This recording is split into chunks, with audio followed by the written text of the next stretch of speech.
नमस्कार मु professor doctor Nivedita Pani department of anaesthesiology PGIMER capital hospital Bhubaneswar.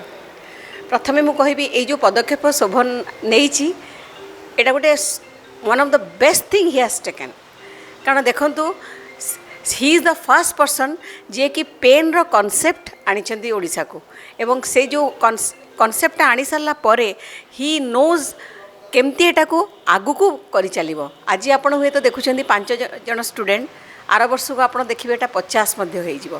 कारण आ धेरे एते जे helpful not only doctors fraternity बा हमर मेडिकल फैटर्निटी पई पब्लिक अवेयरनेस मध्य करूछंदी।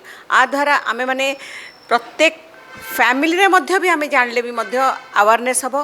आमे इमिडिएटली पेन रो ट्रीटमेंट करबा। कारण पेन जो मनीष केते साइकोलॉजिकली डिप्रेशन को चली जाए दैट गॉड नोज ओनली। तेणु ये जो पदक्षेप से नहीं एटा बहुत स्वागत योग्य। आ मु मध्य आशावादी जे एटा गोटे ओडिसा रे गोटे माइलस्टोन गठन करियो बोली मु जानुछि। Thank you.